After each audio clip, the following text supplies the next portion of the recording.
"Jonathan, there's something we need to discuss," she said again, but this time with deep sadness, without hope. She had a large manila envelope in her hand, which she held out to him across the table. "I've filed for divorce." Jonathan looked at the envelope, hummed, nodded, and headed back to his basement lair. Once in his room, he closed the door behind him.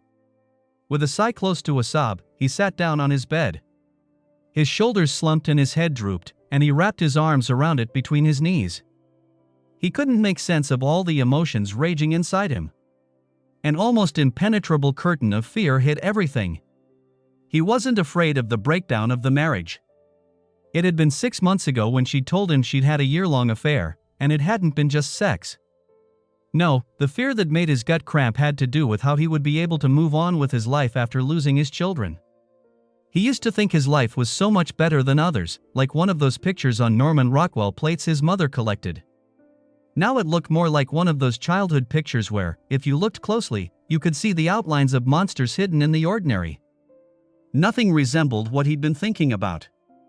Susan was like those people on television who remove the mask-like skin from their faces to reveal a different actor. When Susan told him about her lover, his world dissolved and he saw only monsters. Everything he thought he had was gone, except the children. He had always believed that if he worked hard, put his family first, was honest and faithful, the American dream would come true: a wife, 2 children, and a beautiful house with a white picket fence. He thought he had it all. Now Susan was going to take it all away. He didn't mind losing his home. He wanted to lose Susan, but what would his life mean if it wasn't for the children? They were the meaning of life. What happened to you didn't matter, you were building a future, building for your children. No, getting rid of Susan was like getting rid of a bad debt. Losing his children would be like a new car with no electrical system. Outwardly pretty and even potentially powerful, but useless. When she told him what would happen to the children, his blood turned to stale urine. At one point, he considered taking a DNA test. A drunken friend suggested it, maybe, if they're not really your kids. For a moment he wondered if that would make it any easier. Maybe he could bear the pain of the loss if they weren't his children. But in his gut he knew that the source of the sperm didn't matter, they were his children, and he wouldn't do anything to hurt them or their relationship with him. If they weren't his, he didn't want them looking for their real father. The last 6 months had been both the most agonizing and the most rewarding of his life. Seeing Susan, especially when she left or came back from a fight with her jerk lover, was gnawing at him like a turtle with a piranha stuck in its shell. The attack on his manhood was simply unbearable. Until the last few months, he had never understood the true meaning of hatred, the kind of hatred that lasts for generations. He also never realized the beneficial effects of spending time with his children. Even though Jonathan constantly berated himself for acting like a weakling by letting Susan and her lover continue to breathe, spending time with his children confirmed his conviction that a real man always puts his duty to his family first. That's what Jonathan had always done with his marriage. He wasn't an articulate man, he didn't have the pretty words he realized were so important to Susan, words that her lawyer lover spewed out like a sewer pipe. For Jonathan, it was always what a man did, not what he said, that mattered. He was practically killing himself working overtime to provide for his family. When the woman lawyer he went to see told him that his overtime could increase his child support payments, she asked him to find out how long he had been working so many hours. Checking his payroll history, he found that in the last 6 years, as far as his boss could tell, there had only been 3 non-holiday weeks when he had worked less than 60 hours.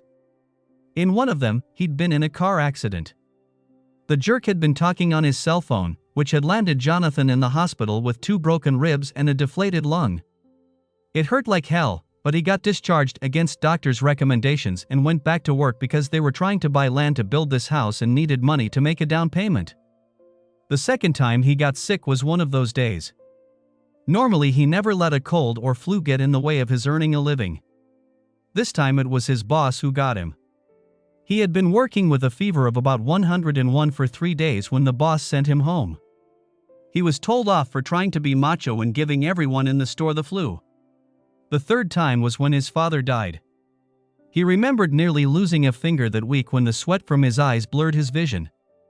Nevertheless, he had taken only the minimum number of days to fulfill his duties as a son at the funeral. Jonathan snorted, remembering the way Susan had yelled when she once again tried to explain her cheating. "You loved your job more than you loved us. You used it to hide from your family and your responsibilities." What a joke. Jonathan never liked his job. It was hot, sweaty and dirty in the summer and cold, sweaty and dirty in the winter. It wasn't boring, but it wasn't fun either. It was enjoyable, and he was very good at it, but he didn't want to spend his free time working on cars.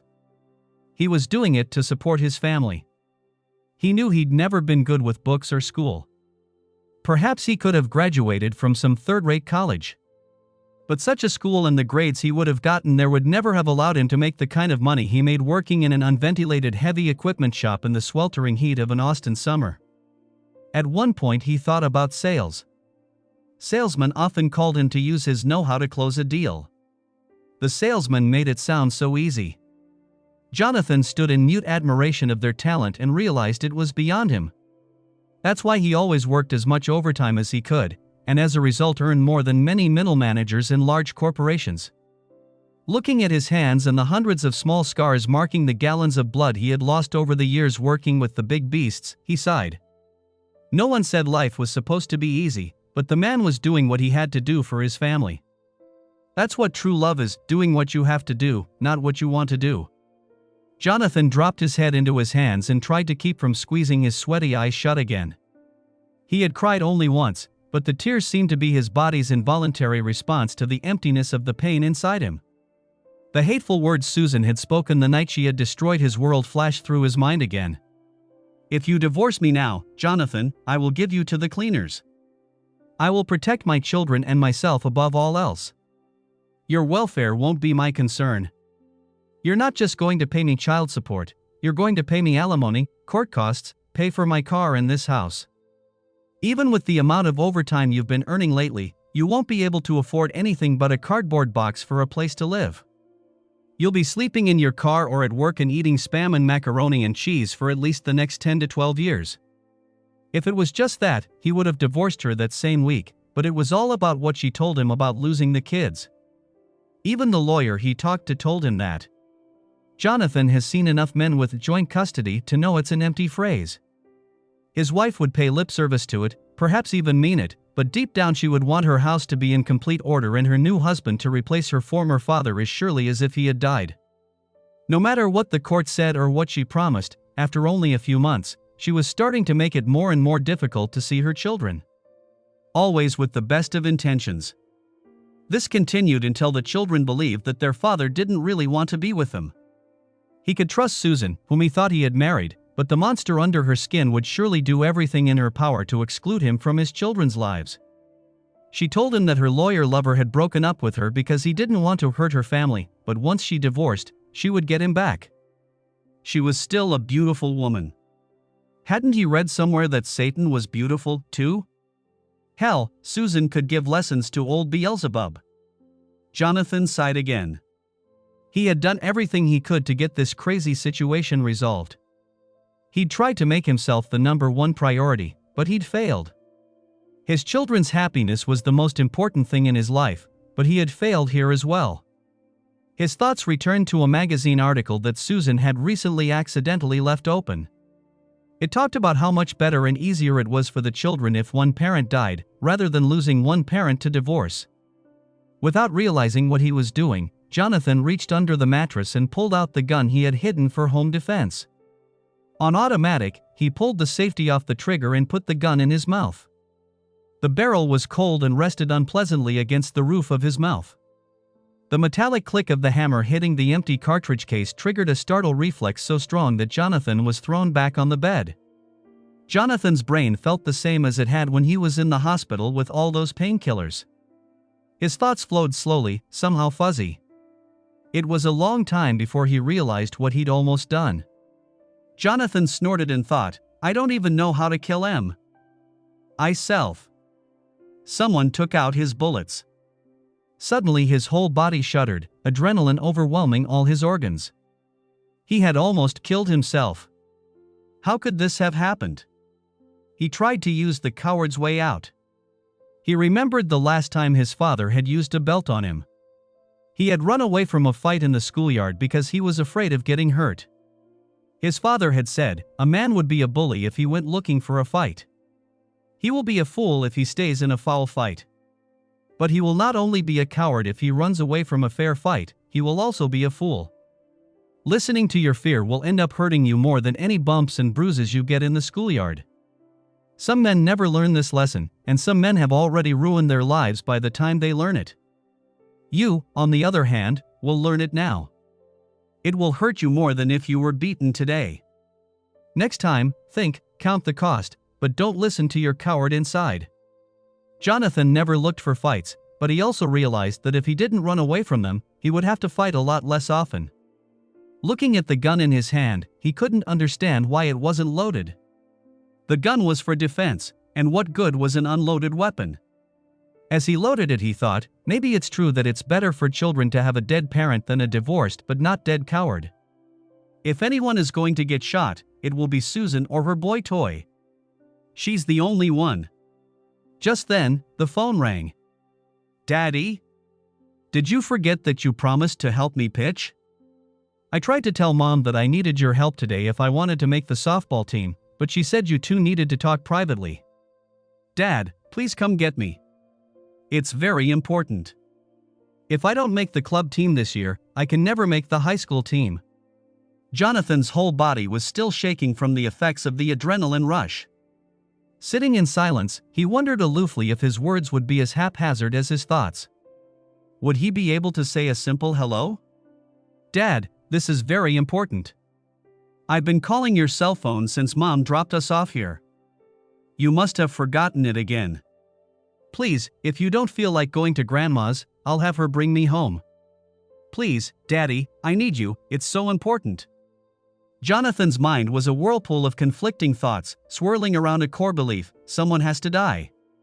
If not him, then Susan or her asshole, but someone. Only a tiny voice kept saying that his children still needed him. Whatever insignificant role he was allowed to play, they needed him. Killing someone else would cut him out of their lives as surely as if he'd just killed himself. If I killed myself, what would become of the girls? What kind of example of a man would I leave them? What kind of man would they marry?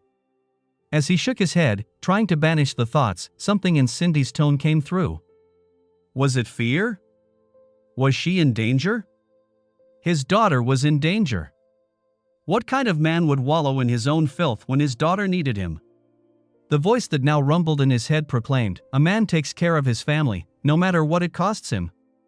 This was the foundation of Jonathan's understanding of life. As Cindy continued to make sounds, his mind slowly receded from the edge of darkness. Again trying to make sense of the chaos in his brain, he shook his head. He couldn't recall promising Cindy to work on her softball game. It sounded like he would, but softball hadn't seemed that important to her when they talked last night. Jonathan sighed again, not knowing how important sports were to his 14-year-old daughter was another sign of his incompetence as a father. Another monument to his failure in everything that was important to him. "Daddy! You're scaring me, talk to me, please. Daddy, I need you, Daddy, please." Jonathan blinked his eyes open, and though his body continued to shake and the darkness still beckoned, Cindy's voice held him like a climber's safety rope. "Sorry, babe, I got distracted for a second. I'll be there to take you to softball practice in just a few minutes. What time does it start? Where are you, Daddy? Are you home? Have you seen Mom?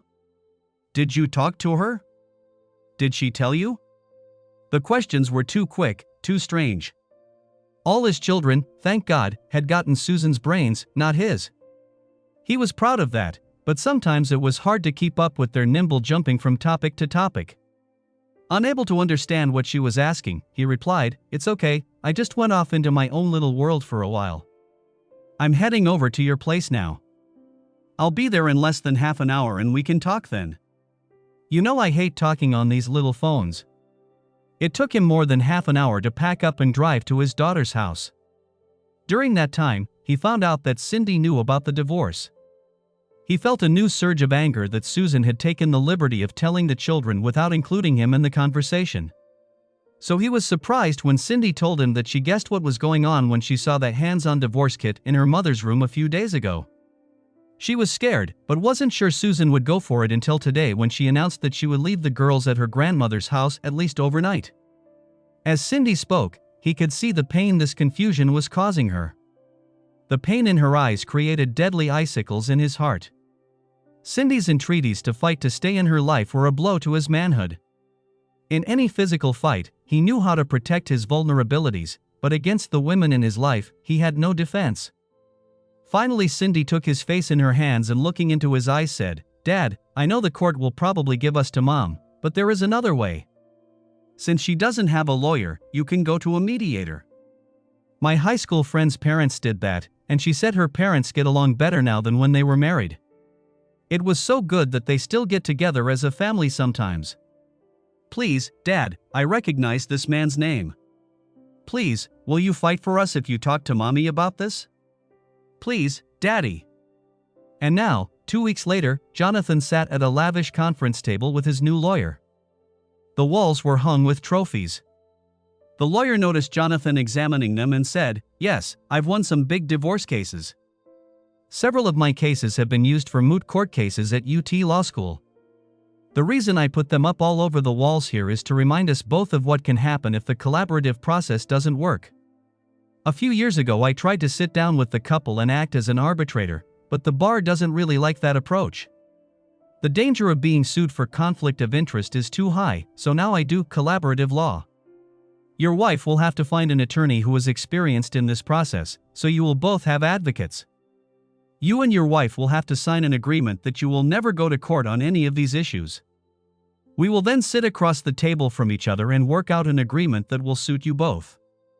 Of course, either party can renege on the agreement not to go to court, but if they do, both attorneys will have to renege and the party who reneges on the agreement will probably be viewed by the court with some prejudice."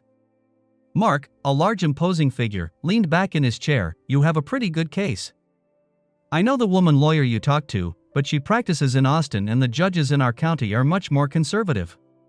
Plus, while she's good looking, her husband recently passed on her to a new model, and I think she'd be better off representing only women for a while. Even if you get the worst judge in this county, the financial side of the case won't be as bad as she told you. With all the kids going to school, your wife probably won't get the maximum 3 years of spousal support that Texas law allows. Furthermore, she is just flat out wrong about custody. I know of at least 2 judges in this county who always award full custody to the husband if the wife has committed adultery. It doesn't matter what the other circumstances are or even what might be best for the children. If you lived in Austin, things would be a little different. Some judges there are not as concerned about adultery as judges in this county, but even in Austin, I can only name 1, maybe 2 judges who would not take adultery into consideration when deciding custody. Yet even with these judges, what everyone knows about men being on the losing end of settlement agreements is not always true. The courts are well aware of all the new research that shows how important it is for the father to remain in the children's lives. Studies also show that if a father does not have physical custody, he generally does not remain involved in the children's lives. If a father wants some physical custody and is not guilty of cheating, drinking, or abuse, our circuit courts usually give him at least half. This also helps keep both parents physically close. The situation can get worse if one parent moves to another state. Since we are going to sign an agreement that we will not go to court, you may wonder why I am talking about what the court will do.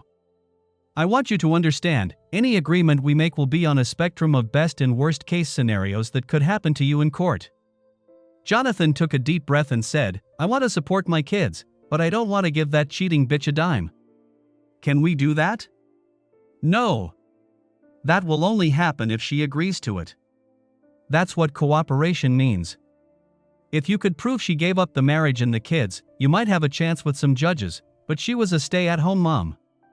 Both you and the kids benefited from that and it has real monetary value.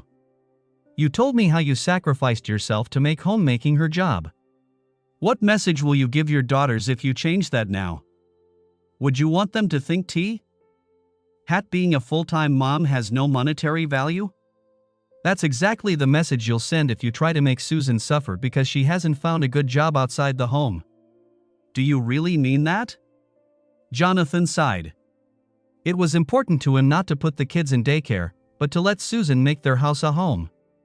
He didn't know exactly when she'd started having an affair, she'd said a year ago, but when he thought about it, it seemed to him that she hadn't created the same safe space in the house before the kids went to school and afterward.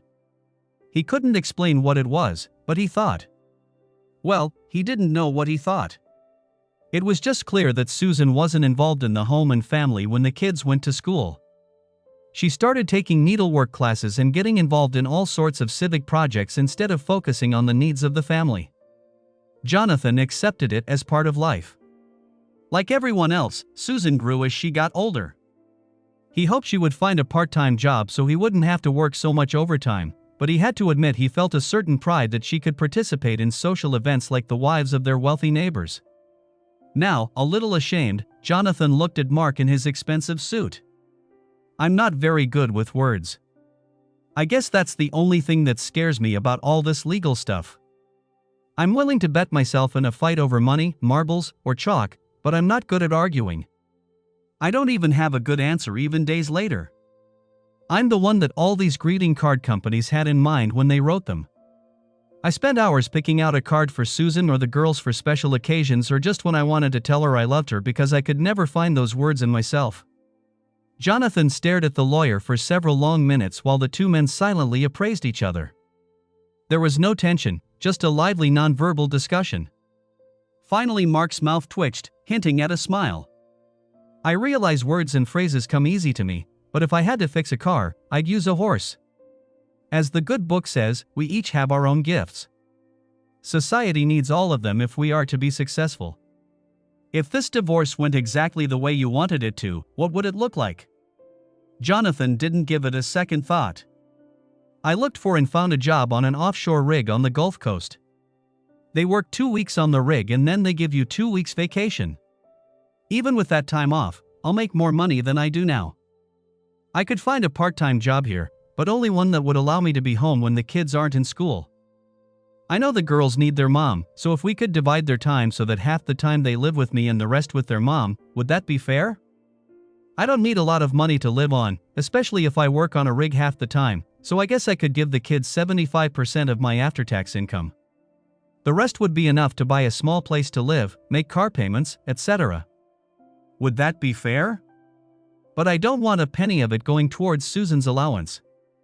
Mark smiled. Under Texas law, you are entitled to a maximum of 30% of your assets, meaning your salary, child support, and 3 years of spousal support. Mark paused and twiddled his fingers under his chin a bit, then said, "How long do you think you would like to work offshore?" Jonathan shrugged. "I haven't thought about it. I don't want to work there at all. I like Central Texas, it's close to my family, but I don't see how I can work here and still make time for the girls. Especially if I have to work even more overtime to pay for the extra space. I'll be too tired to spend time with them. That's why I'm going offshore. From what I understand, the oil companies get more out of you for 2 weeks of work on the rigs than they do for a month, and the rest of the time you're free. The benefits look good, and by working here part-time, I'll be able to save something for the girls' college." After a few seconds of thought, Jonathan continued, "But I don't want the girls to think I love the job more than them, and I want to see them grow up. You know? Susan always says I just sit back and watch TV and drink beer, but I listen to what's going on too. Susan's always telling me about what the girls are doing. Anyway, Cindy and Joey would come over to sit with me on the couch and chat too. They told me all sorts of things about what was going on with them. Things I never talked about with my parents. I never talked much, mostly just listened. I gave them advice and remembered that I was their dad, not their best friend. But it was so interesting to watch how their brains worked, how they became smarter and more mature. Cindy talked about the boys and what her friends were doing. I was a part of their lives, you know? I don't want to lose all that. I want to be able to spend time with them, not be a stranger taking them to dinner." Mark asked in a very quiet voice, "Where are the kids going to live if you don't want to help Susan live in your house and you only have an apartment? When you're out on the rigs, they won't be able to live at home if no one takes care of them." Jonathan furrowed his brow and thought, "I don't want the kids to lose our home. I guess I hadn't really thought about it. I just assumed I'd lose everything and Susan would get it. I just don't want to pay her anything. I'll buy the kids gift cards to Luby's cafeteria or any other good place to eat, but I don't want to buy Susan even milk for her coffee. Jonathan pressed his lips together. I don't want to pay for her place either. I want the kids to have the house. I don't mind paying for it, but I don't want her living there. He paused and looked at his hands clenched in his lap. It really is a mess, isn't it? Some couples agree to share the family home. Sharing the family home sounds good, but in real life it almost never works. However, if you go away every 2 weeks, it can work in the short term. Jonathan felt his stomach twist into a knot. It would be nice if she paid half of it, but she can't make that kind of money, and I don't want her bringing that asshole or any other asshole she picks up there. I don't understand this woman, but I don't want my kids to learn that it's okay to have 2 husbands at the same time. Mark looked over the financial statements. The market had dropped a bit since they'd built the house 2 years ago, and most of the $20,000 they'd put down as a down payment would go toward the realtor's 5% commission. They had no savings other than his 401k. Dividing the property would mean selling the house, which would hurt the children. If the case goes to court, there's a good chance Susan will get full control of the house until the kids are grown. Then Jonathan would get half of the profits from its sale. Mark had seen something similar in most cases. It was especially hard when one spouse was a stay-at-home parent. When you get divorced, you don't have the right to decide how she lives her life. However, if it's your home, if you're paying all the expenses, you can influence what happens there. If we could figure out how to get money from her for her share of your assets, his voice broke off in thought. Could you allow her to live in the house during the periods you'll be on the rigs? Free rent could serve as a substitute for some support, at least until she gets a job and starts supporting herself? Suppressing a bitter laugh, Jonathan said, Susan will never go to work, all she wants is to be a wife and mother. I wasn't enough for her, so she had to find someone else to be her wife, and she will do the same thing again. I don't have to support her while she lives with any man who needs her as a part-time wife. Jonathan paused, realizing that he understood Susan in a new way. I don't understand that kind of thinking. I only want one woman. I will give her everything I have, all of myself. Isn't that what we promised each other at the wedding? I don't smoke, I have a good job, and before this happened, I can't remember the last time I drank enough to worry about passing a DUI test. I don't gamble, I'll bet a couple bucks on a game, but no more than 5 here or there. Hell, I don't even buy lottery tickets because the odds are slim. I don't chase other women, and hell, I've never raised my hand to any woman, much less Susan. I've thought about it a lot, but I've never thought about it that way. It's not just that she feels the need to have sex with another man, it's that I haven't been a husband enough for her. She wants more than me. That's why she had to lie to me. I may not be man enough for her, but I'm too big a man to settle for half a woman. It's like a poker game where I bet 100 and she only bets 50. She wanted both of us, so that means she's going to want more than this asshole can give her. Why would any sane person? Jonathan clamped his mouth shut and gritted his teeth. He didn't like speaking ill of those who couldn't defend themselves. As much as she deserved it, his father had taught him better. Mark looked at his interlocutor expectantly, and the silence lengthened.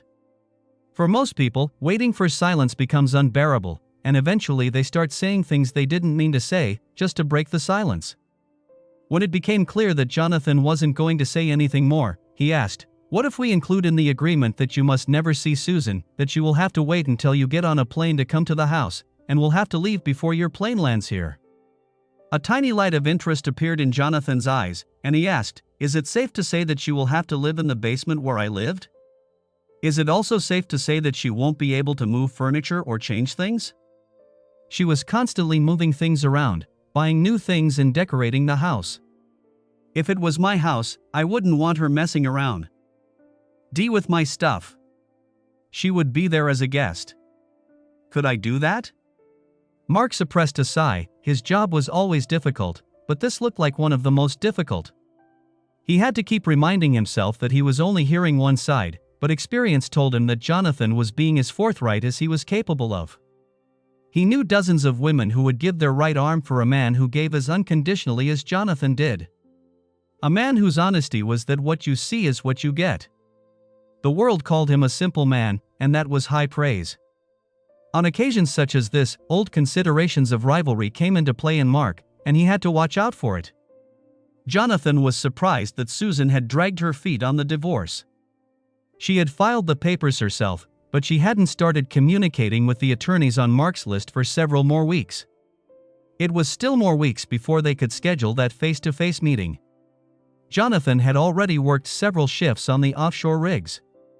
It was proving to be more difficult and even lonelier than he could have imagined. Until they settled the estate and custody issues, he was renting a studio apartment in Austin. He wouldn't live in the basement of his own house like some troll. He would come into the house when the kids came home and leave when they went to bed. Still, Jonathan felt an icy fear, despite his relief that the process had begun. He thought he knew Susan, but now she was so unpredictable. Mark had gone to great lengths to help him understand what would happen to him if the case went to trial.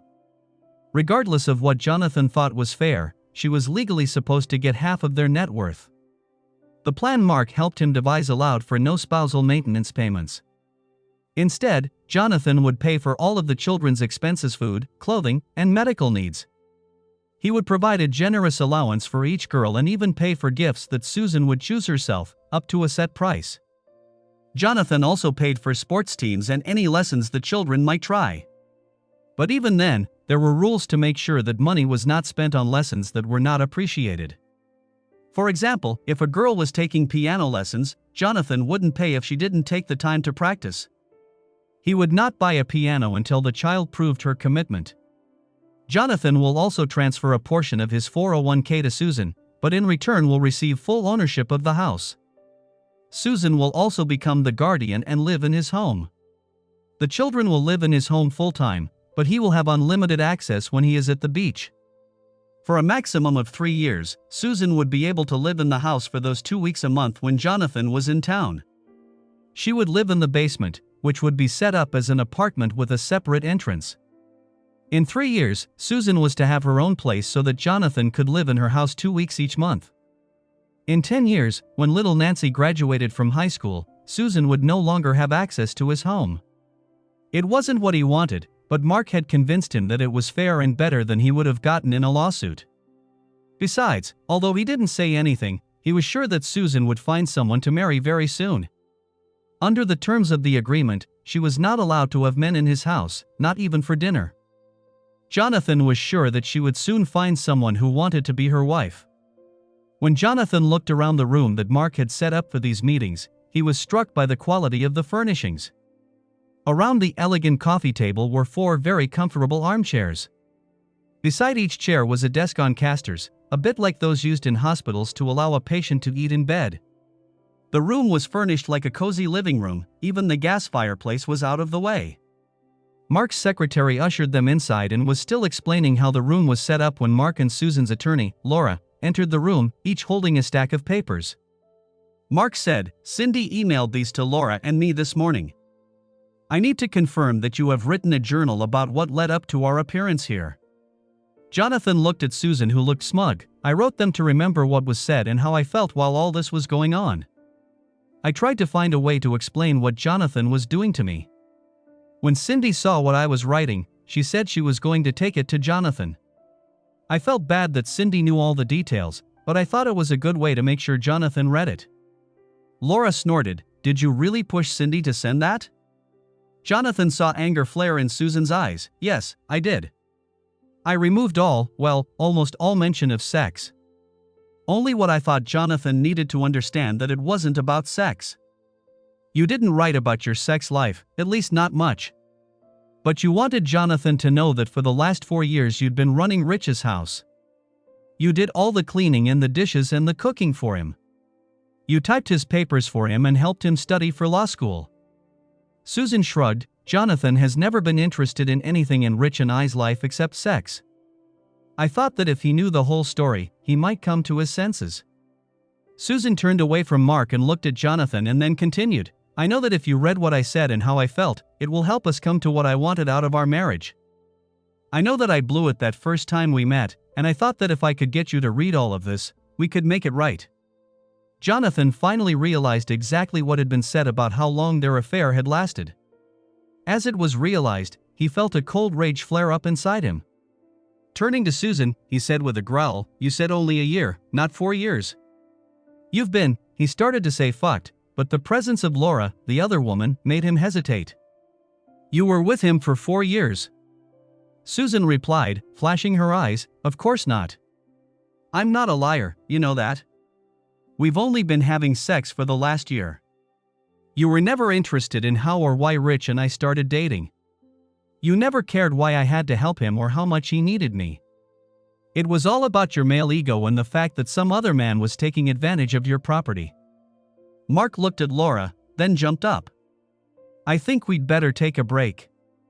Just to be clear, you didn't mind Jonathan or I reading your mind?" "Of course not, I have nothing to hide. This is what I wanted all along. I hope that if Jonathan took the time to understand my feelings and what I was going through, then maybe we could build a new and better marriage together. If he just remembers how much he loves me, we can overcome all of this, especially after Rich and I broke up." Mark, looking into Laura's eyes, said, "We had planned to have a 2-hour meeting together, but I think we should postpone it until Laura and I can discuss how this might affect the deal we made." Turning to Jonathan, he continued, "You'll probably want to read this in private. It would be best if you left the house for a day or two." Shaking his head, Jonathan said, "No, I need to be with my girls. I'm sure Susan will find someone to stay the night with." "If Cindy has already read this." "No, I want to be in my house tonight." You could tell by Susan's voice that she was agitated. Turning to the lawyers, she said, "Of course Jonathan is slow, it takes him a long time to get something new. I'll let him read it in private." Turning to Jonathan, she asked, "Will you read it? Will you try to understand? It will change a lot of things. I don't want a divorce. I still love you. You will always be my soulmate, the father of my girls, and the man I want to spend my old age with. The only reason I felt I had to file is because your behavior reflects on the girls. I have to put their needs above our future together." Jonathan looked at her and tried again to understand this creature he had married. Had she always had such a low opinion of him? Unable to find the words to convey his feelings, he simply nodded. "I'll read it tonight." Susan's face brightened as she smiled affectionately at Jonathan. "Dad, I made sure Mom sent it to Mr. Mark because I want to live with you. I thought you should see what Mom has been up to." She lowered her voice to a conspiratorial whisper, "I didn't tell anyone about the gun. I was so scared when I found it loaded again. I hid it and it was so easy for me that you never asked about it. You can't tell anyone, they'll think you're unstable and use it to keep us away from you." Jonathan blinked so hard that his neighbors must have heard his eyelids close. Was little Cindy the reason his gun hadn't worked? Did she know? How could she know when he'd never even imagined that such a thing could happen? When he had time to think about what he had almost done, it shook him to the core. It was just hopelessness and the thought that his children would be better off if he died. He was stunned and had no one to turn to. Yet he couldn't let his daughter know how weak he was. The burden of what he had almost done was on him and him alone. His thoughts raced, he didn't want to lie, but what could he say? "I'm wondering what happened to the bullets. A gun is of no use in a robbery if it's not loaded." Cindy didn't say anything else, but looked reassured as she left the room. Jonathan leaned back on the headboard and thought about what Susan had written. For the past 16 years Susan had been the place where he had kept his vulnerability, confident that she would protect his soft underbelly behind the shield he used to keep the world at bay, confident that she would protect him as he had always tried to protect her. After reading Susan's story, he was stunned. First, he hadn't realized she had such writing talent, and second, he couldn't understand how it had even occurred to him that he knew her.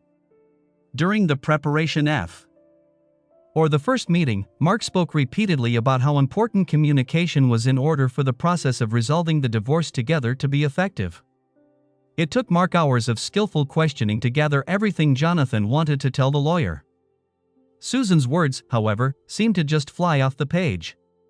Why had she never told him about her feelings and desires? She must have known on some deep level how disgusting that would be for him. Jonathan looked around Mark's room, noting the details he had missed the last time he had been here. Mark had done his best to make this room look like someone's private den. The whole room radiated understated good taste. It was the kind of place that practically demanded good manners. No, it required the manners of a lunchtime preacher. Jonathan figured that was done on purpose.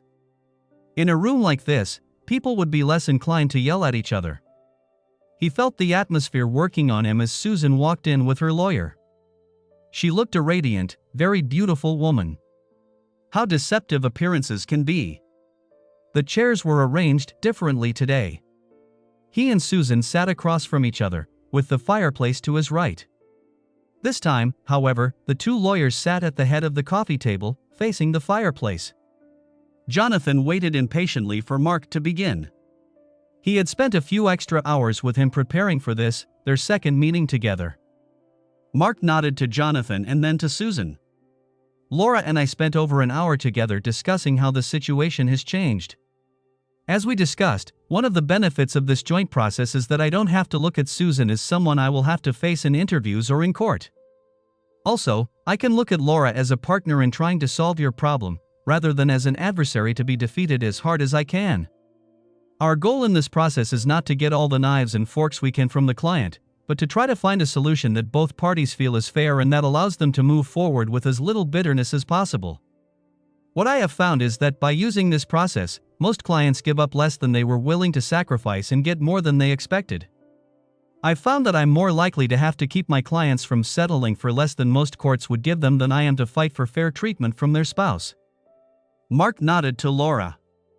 Laura says, "This has been my experience as well. I have also observed that with this process, there are fewer custody problems later on than in divorces that go to court.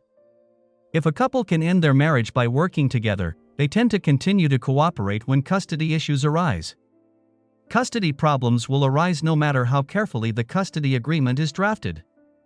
Part of our job in this process is to work with our clients to get them in the right frame of mind before the first negotiations begin. Using my experience, I know what can happen in court and convince my clients to be reasonable in their demands. Mark and I have been discussing your divorce agreement since you both signed an agreement to use the process.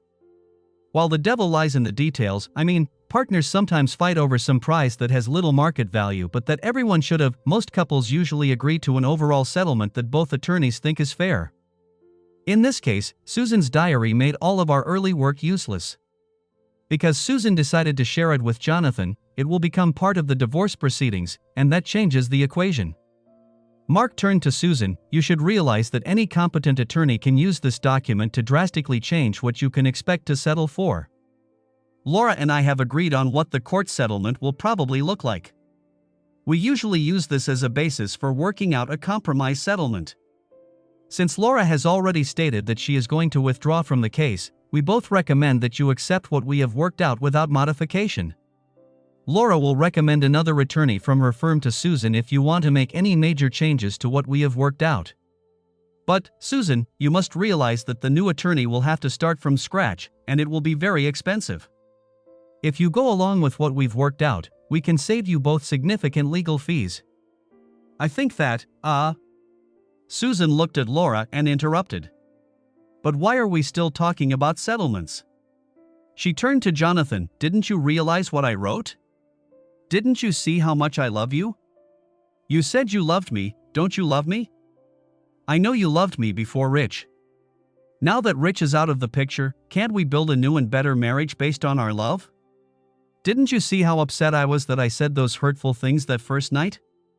I'm sorry I lost my temper, but didn't you understand my explanation?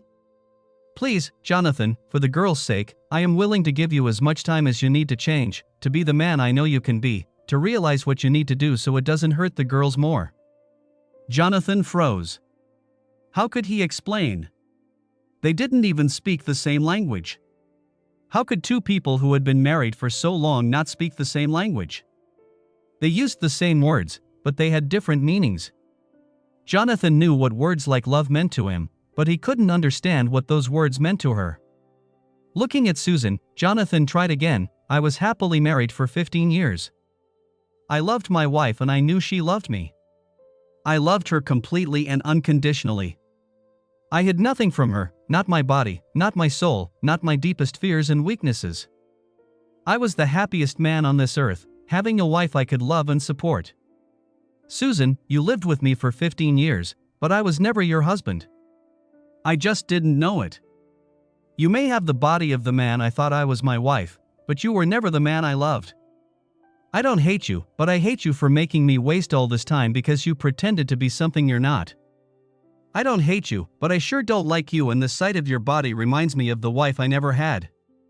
I loved her and I always will, but as much as I love her, I don't like you because you pretend to be her.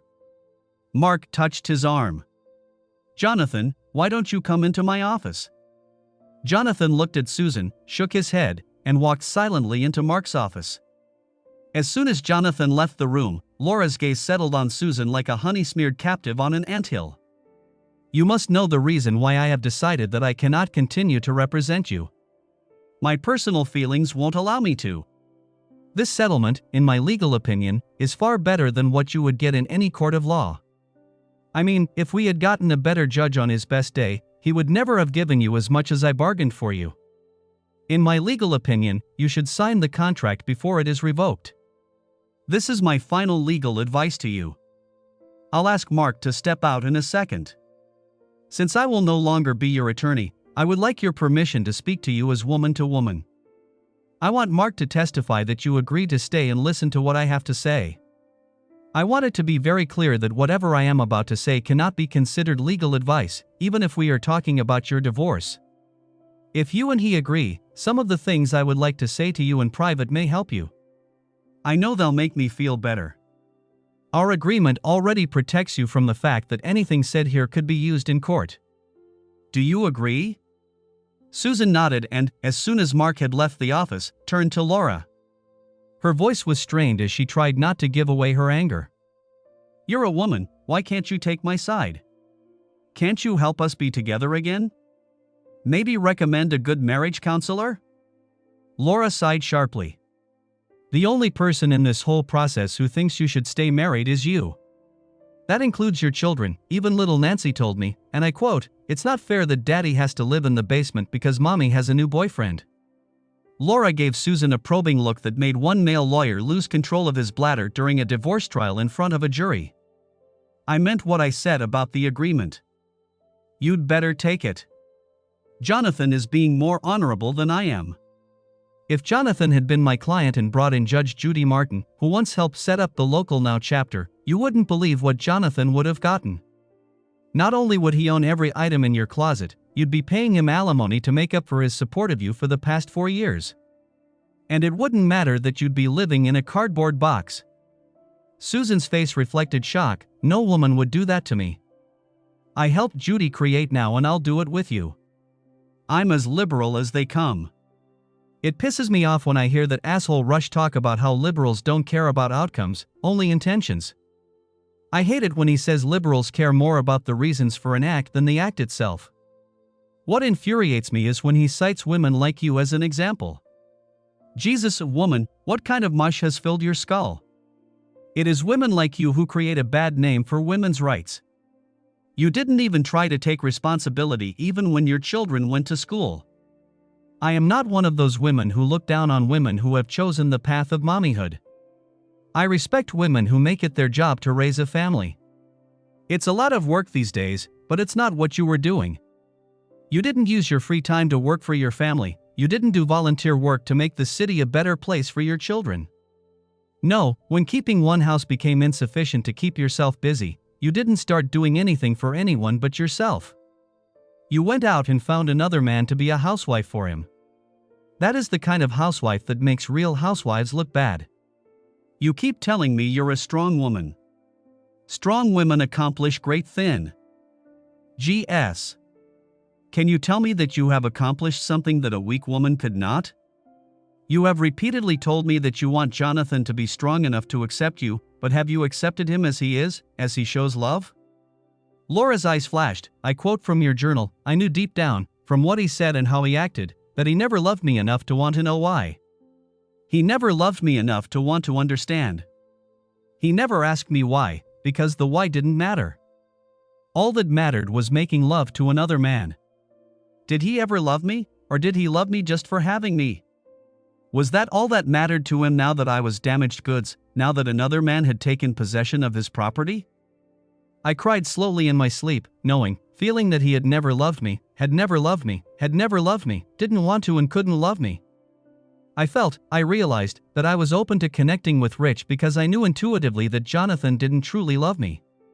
Our marriage wasn't a marriage of love, it was a marriage of convenience for him. He never gave me his true love. Laura looked up from the paper. You just decided that your first attempt to explain your cheating failed and you got angry. This time Jonathan told you that you changed the prenup without consulting him. He said he hated you for ruining his family and you concluded that he never loved you. Am I understanding this correctly? Susan relaxed and nodded. That's exactly what I felt. Laura threw her an incredulous look. What would it take to get through to you? You told me Jonathan doesn't like words, and has he ever confessed his love to you outside of bed? Not very often, of course, and he never talked about it in detail, he just talked because he thought he should. He never spent as much time as Rich did talking about love and what it meant to him to love me. Rich would look me in the eye and his words would make me shiver with his need for me. Did Rich ever pay your bills? No. God. He couldn't even think of that. He loved me, he never thought of me as a whore. I told Jonathan off for making such a comment. The expression on Laura's face didn't change. I know, I read it.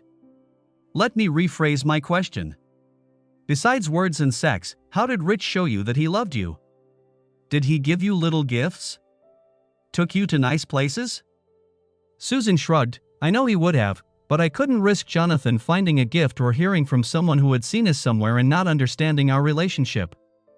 I was right, too. Jonathan didn't love me enough to even ask why. If he asked you why, I'm sure you'd give him other examples of how he failed you as a man.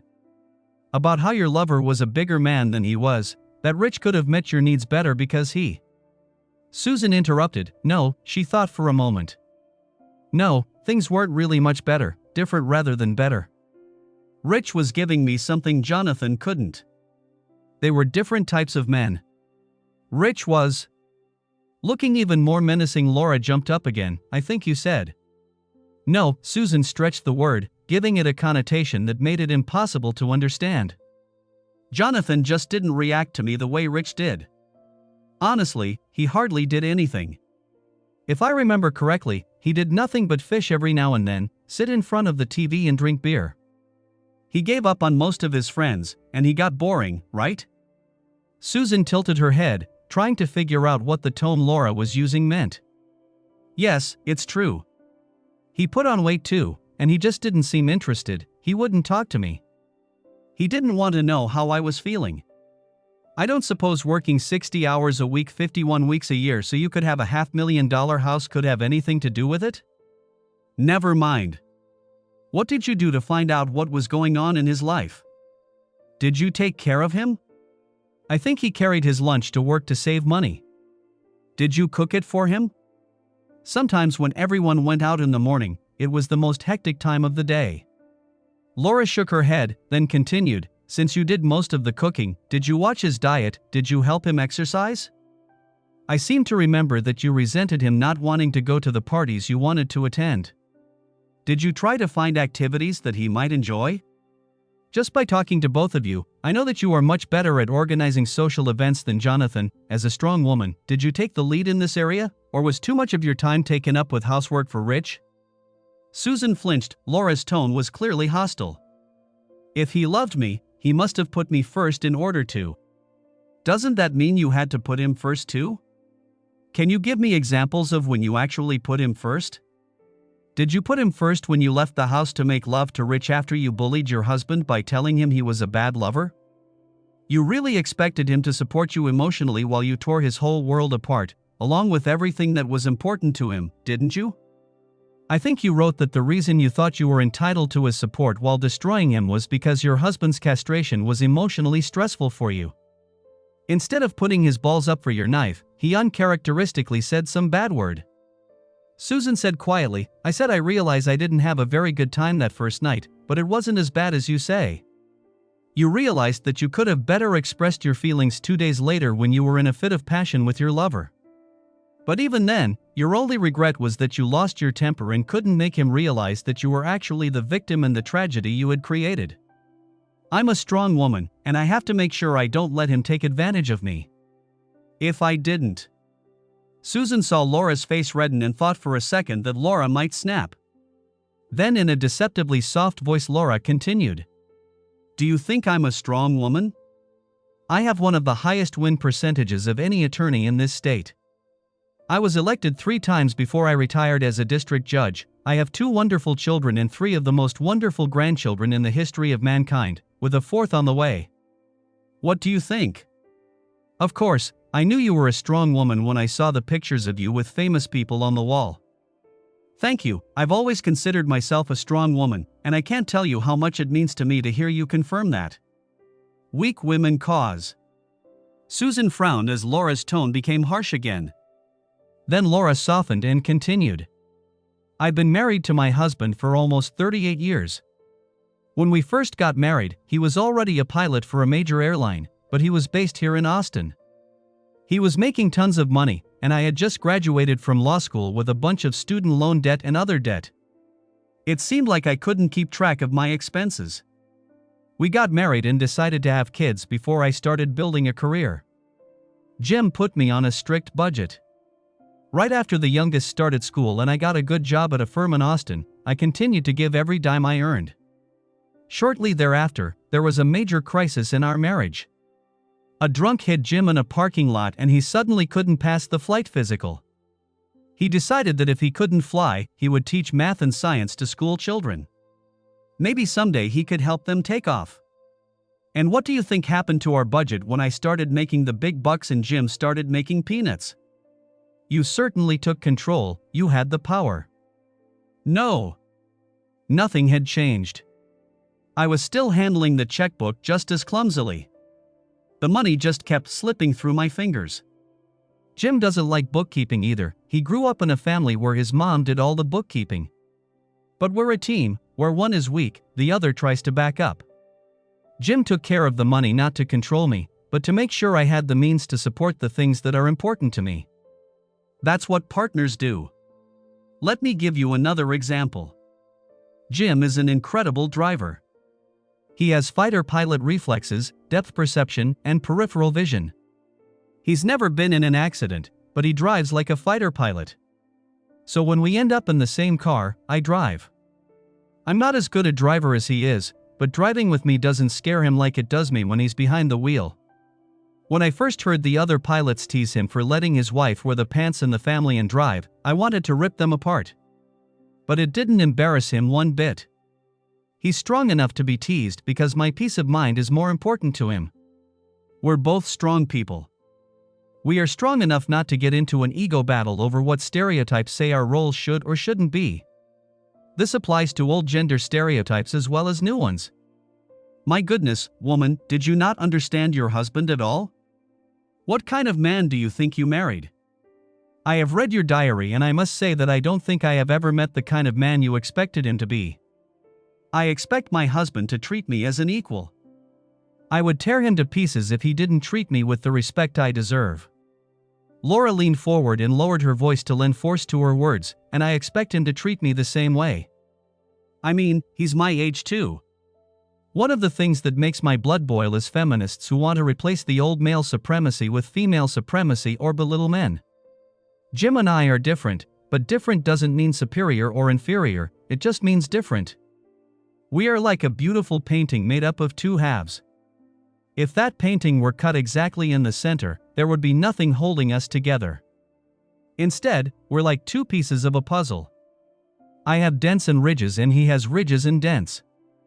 It is because of our strengths and weaknesses that our picture holds together. I give my husband everything he adds and I don't count how much it costs. My painting, my world is incomplete without him. What did you give Jonathan? I can give you example after example, using your own words, where he gave you everything he had, but nowhere in your journal have I seen you give him anything. Hell, you moan and ooze about him not giving you anything, but you didn't even give him your full attention. You didn't give him the sexual arousal you knew he wanted and that you were willing to give Rich. You didn't give him the emotional support, and instead of getting a part-time job so he wouldn't have to work himself to death to give you the comfortable life you wanted, you got a lover to give the other what you weren't willing to give Jonathan. I don't know if you can hear me. This isn't legal advice, this is one woman talking to another. You owe Jonathan a debt of gratitude. It is clear from your letters that you never put Jonathan above fourth place in your life. You were number one, hopefully your children were number two, Rich was number three. If you have a shred of character, you will do your best to ease his pain, or at least do your best not to cause him more pain. How? Susan pleaded, he won't talk to me and the fact that we are living the way we are is starting to hurt the girls.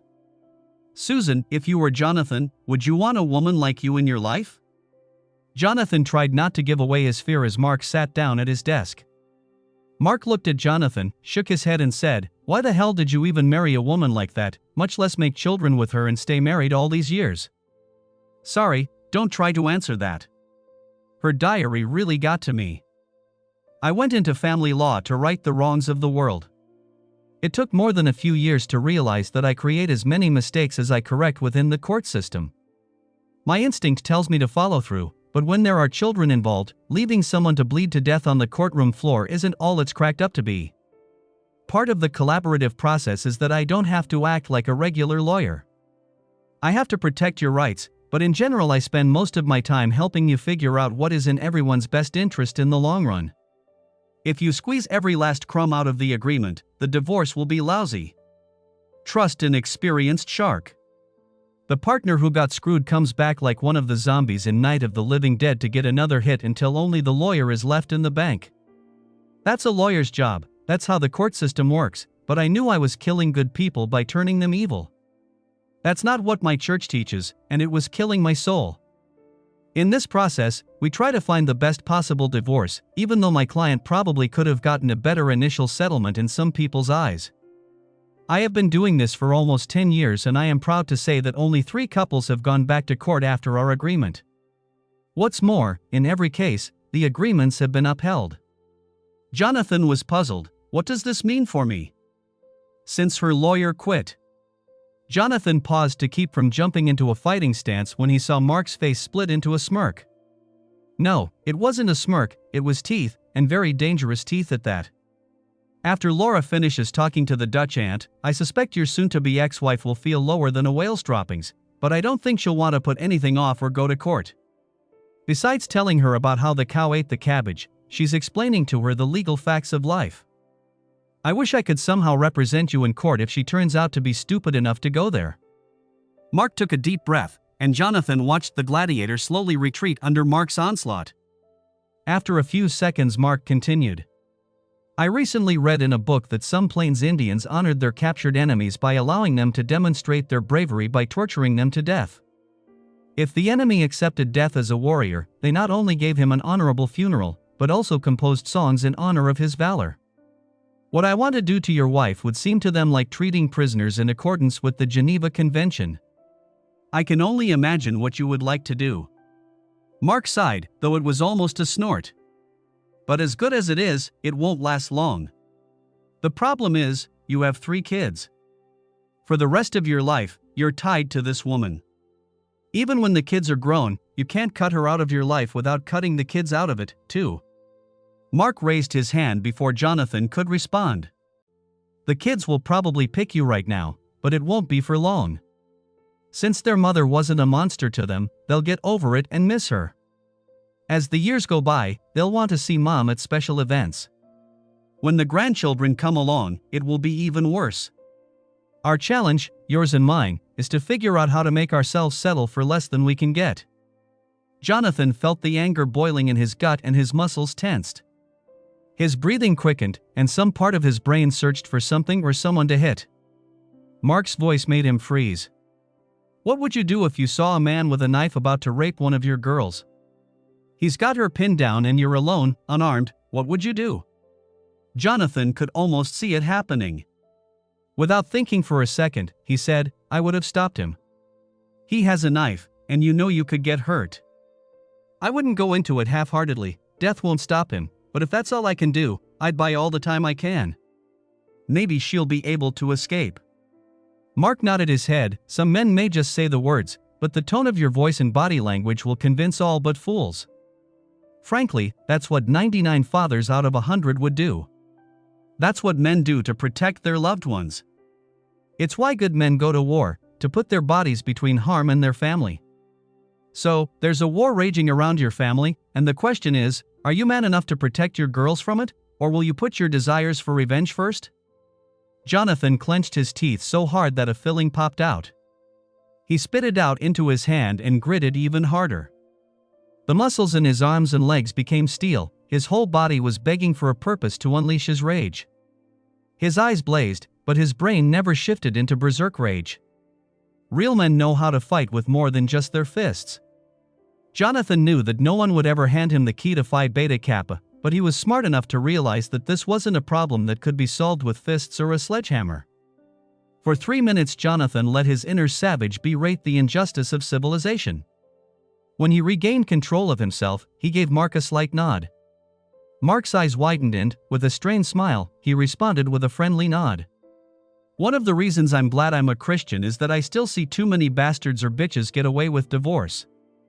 I think there is a special corner of hell with their name on the reservation card.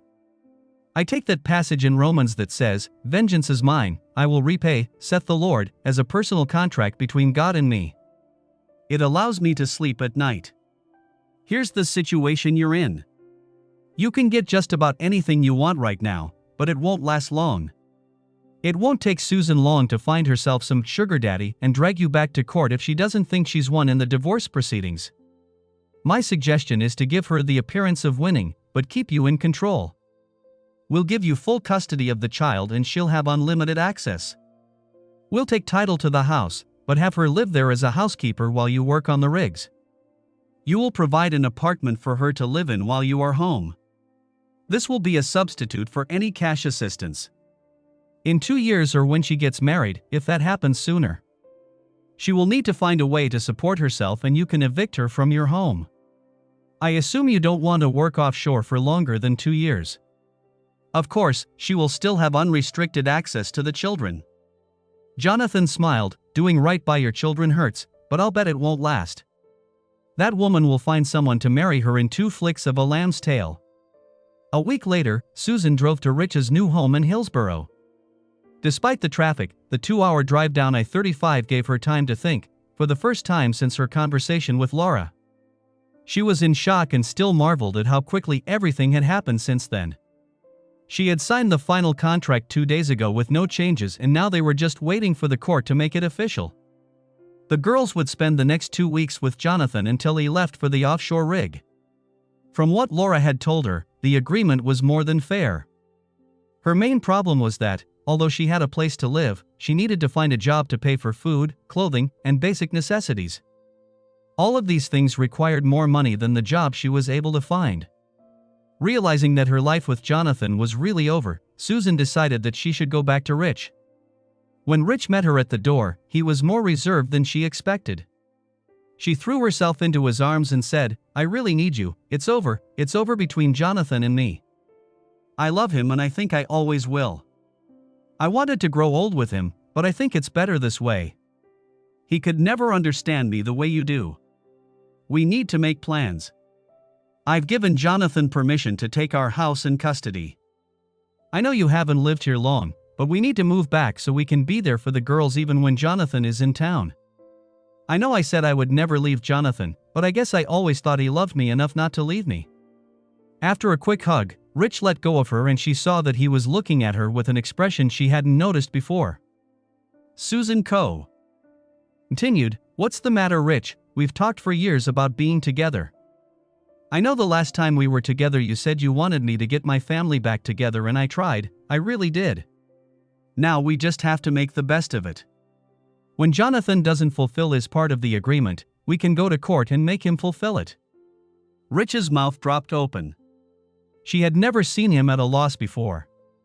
After a few endless seconds, she said, "I didn't think you could surprise me with your expectations, but I underestimated you. We broke up with Susan, remember? Susan threw her head back and gave Rich the same facial expression she used when one of the girls acted silly, yet cute. We only broke up because you wanted my family to get together. Since then. That's what I said, not to get into a big fight. Good God, Susan. As much as you talk about how important it is to be sensitive, you don't have a single sensitive bone in you, do you? Rich. I'm serious. You never noticed the changes going on in me. That night when you came over after you told Jonathan about us, I couldn't believe what you said and did to him. It was like the scales fell from my eyes and I could see myself and what I was. When I told you I couldn't believe you were so cruel, all you wanted to do was tell me about the names he called you. When I heard you say that you told him that you would never put up with a cheating spouse, I wondered why would I want a spouse like that? I couldn't think of a single reason. Not a day went by that I didn't wish I could have somehow kept my wife from that accident. I could have died in her place, after all, she was my soulmate. She would never have cheated on me. When I remembered how much I loved her and analyzed my feelings for you, it turned out they weren't the same emotions. In that moment, I realized how Jonathan felt. I knew how I would feel if my wife became intimate with another man, much less what you were doing with Jonathan with me. But it wasn't cheating on him, I mean there was so much more than sex between us, you needed me and… Yes, I needed you. I was weak, clinically depressed. Instead of getting on my feet and facing the world, I hid under your skirts. I let you create a fantasy world centered on you. The only thing I've done in those 4 years that I'm not sick to think about is going back to law school. Rich snorted, yes, you loved me, you loved a weak coward, a suicidal man who had no integrity. I was the kind of man who doesn't care about anything but sex with an obese woman who was too old for him. I was the kind of man who makes plans to screw an honest husband. We talked about love, but did you notice that in 4 years you never once brought your children to meet me? Did you notice that in 3 years, even before we slept together, you never told your friends or family about me? Why do you think that is? Maybe you were ashamed of who we were to each other even then? Maybe you were afraid they wouldn't understand what we were doing to decent people? If I were in my right mind, I'd be disgusted too. Grabbing her hands and pulling her away from him like an unruly child, Rich looked deeply into Susan's eyes. I learned a lot from Jonathan. I treated him with contempt. I thought he was a man who couldn't control his own wife. I thought he was a wimp who would rather live in the basement knowing his wife was off having sex with a better man. When you complained that he stopped having sex with you, I finally had an epiphany.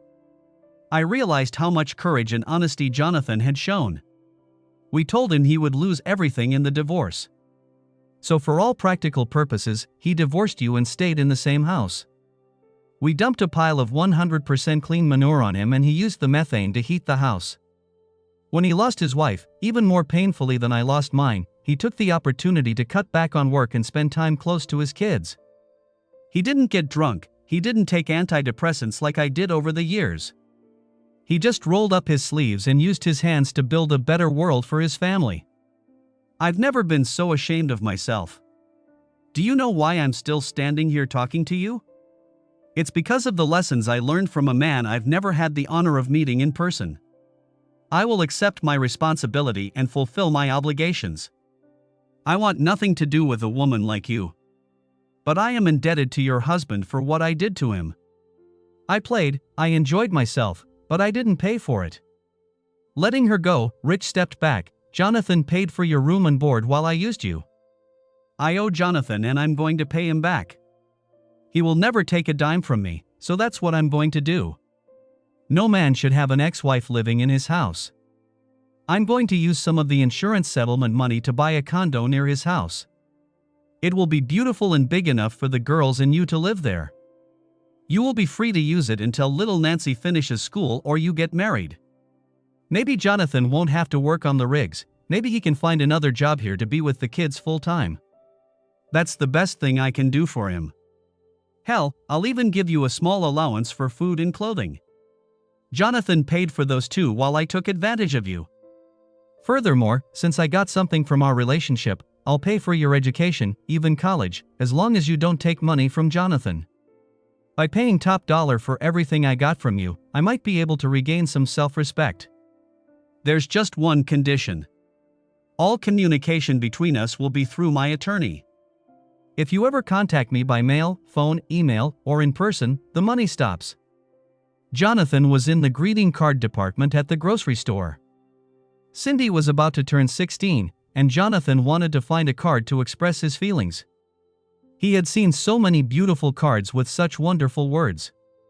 But he hadn't yet found one that said, "You are getting ready to start driving and going on dates. I'm proud of you for being such an adult. I love you and trust you, but if you get hurt it will break my heart, so don't." How can a 40-foot wall of cards not have the one I want? Thought Jonathan. He had been here for an hour and was resigned to the fact that he would have to read as much more. Out of the corner of his eye he noticed an attractive young woman looking at the condolence cards. She wasn't crying, but it was obvious she was very upset. Jonathan felt uneasy. His instinct was to help someone who was in as much pain as she was. She seemed vaguely familiar, and he struggled to find the words to say something that would help. Even 2 years after his divorce, he found himself not wanting to get involved with a woman, but he knew it made him more sensitive to other people's pain. He often regretted that he didn't know how to offer support and sympathy without giving the wrong impression. He sighed. Not being able to express sympathy was no reason to do nothing. He walked over to her and, clearing his throat, spoke, "I'm sorry for your loss. I will pray for your family." Then he quickly returned to his section of cards. He hoped she wouldn't think he was picking on her or interfering. "Hey, Jonathan. How are you doing? Are the girls okay? It's Cindy's birthday today, isn't it?" The woman gave him a weak smile. Jonathan had a good memory for people, and he hated it when he couldn't remember the name of someone who apparently knew him so well. It was even more embarrassing than he thought it would be. She paused, and then continued, "Don't worry about not being able to remember me. You've only seen me in person a few times, but I've spent many hours working on your divorce case. My name is Janice, and I was Laura's assistant. I only worked for her for a short time. I wanted to see what the collaborative process was like before I went back to law school, so I took a job there while I waited for the next session to start." Jonathan swallowed hard. "Is there anything I can do to help? I don't want to get involved, but..." "Still a noble knight? Don't feel bad, I meant it in a good way. I used to call my husband that too. His birthday is on the same day as Cindy's, that's why I memorized it. I'm trying to find something for his mom." "His mom? We're still very close. I go to all the family reunions and swore I would always go. Lance died in Afghanistan about a year before I met you." "I'm sorry, I know he was supposed to be special, the best always die young." I'm sorry, I was in the service before I got married. I know what it's like to lose someone you love. It really sucks." Her expression softened, and Jonathan saw something in her eyes, as if she were evaluating him. Then she said softly, "Yes, good men die young, and it's so hard to find real men these days. Men who aren't afraid to be men." Epilogue. Mommy. Nancy demonstrated her mother's linguistic abilities by adding a truly impressive number of syllables to this nickname. "Is it a law that bridesmaids' dresses have to be so ugly? I swear, when I get married, my bridesmaids will look gorgeous." She plumped down on the bed and continued, "Do I really have to go to this wedding? Maybe we have some urgent business to attend to? I don't want to have to. I will not tolerate that kind of attitude in this house. A wedding is a happy occasion. You will not ruin this day, do you hear me?" "But, Daddy," he said with the same number of syllables, "this is the third time I've been her maid of honor since you and Mom got married 9 years ago. I suppose I should be glad I'm old enough to stop being her flower girl." Noticing his look, she blushed slightly. There was no way she would have spoken up if she knew her father could hear her. She stood up and walked over to Janice, hoping he would leave now. Janice squatted down to pin the hem so she could sew it up later. "John, we have this under control. It's a bridesmaid's sacred right to complain about her dress. She didn't break your rule to say anything negative about Susan. It's just wedding nerves. Remember how you felt when Cindy was getting married? That's right, Dad, it's just a dress. I'm really glad Mom finally found someone. It might be a long time coming. When Jonathan left, Nancy giggled as she looked at her stepmother. When she pulled herself together, she asked, "Do you want me to stand on the chair? When I see you squat like that, I'm afraid my brother is going to jump out." Janice patted her stomach. "I should be so lucky. They say the first baby is a nightmare." Her expression turned wistful. "I hope your mother finds the same thing I did with your father." Nancy took Janice's hands in hers. "Daddy's lucky he found you. We're all lucky we found you. There's a reason we call you Mom and her mom. You taught us all what a strong woman is by being there for him. Daddy can't talk, but when I see the way he looks at you, I know he thinks you are his perfect woman." Nancy bit her lower lip and squirmed for a few seconds, then asked, "Janice? I love my daddy and think he's the best. But, well, I mean, you're beautiful, you're a lawyer, you have all these awards, I know you make more money than daddy. I know some of your friends think you married." Janice's eyes flashed. "If they are my friends, then no. Look, no one can attribute intelligence or any gifts to themselves. You're born with them, God gave them to you, you didn't earn them. The market decides how much those gifts are worth. The market is not always fair. Why do singers earn more than teachers? The only way to truly appreciate a person is what they do with their gifts. Your father is the best mechanic in the world, period. He became that way because of his character, heart, and hard work. Be strong enough to never settle for mediocrity in one area if you can get the best in another. It doesn't matter if he is the best judge or the best janitor. The best in your field is always something special. Oh, and don't be so sure about who makes the most money. People will always pay for the best. Besides, even if you're just the world's best hamburger flipper, chances are you'll be a franchise owner. Just look at your dad. Now that he has his own store, you might be surprised at how much money he makes. The world will build a superhighway to the door of a good, honest mechanic. I was very fortunate to find your father. I've always strived to be a better wife and a better mom." Lowering her voice, she continued, "You girls have been so wonderful, it's been so easy. But I'm afraid that with a baby I'm going to have to start from scratch." Nancy swallowed a few times to chase away the lump in her throat, then continued in a light tone, "Men like Daddy are few and far between. Cindy was lucky, too, of course, but men like Daddy aren't made anymore. I know I've been kissing a lot of frogs lately." Janice stood up and said with a gentle smile, "You're lucky, you know what to look for in a man, your father taught you that. There are good strong men in the world. Sometimes it's hard to tell a warrior from a bully or a braggart, but if you take your time you can separate the wheat from the chaff. Your father showed me what kind of man he was when he and your mother separated. I knew it would take time for him to be ready to move on with his life, but I kept my eyes on him. You don't want to miss out on good people." I hadn't planned on meeting him in the greeting card section of the grocery store, but when he tried to cheer me up, I knew it was time. Nancy's face became serious again. "You never know who's watching you, do you? If Daddy hadn't been so honorable during the divorce, he never would have gotten you, would he? I know that some good guys my age haven't grown up yet. You've also convinced me that they are worth waiting for, and I will wait. I am so lucky to have you in my life. You taught me how to be the kind of woman a strong man needs. I love you, Mom." Nancy put her hand on Janice's belly and felt the baby. "Don't worry about him, because you're the best mom in the world. Until I'm ready to claim that title." The baby squeaked, and both women smiled. "I love you." The end.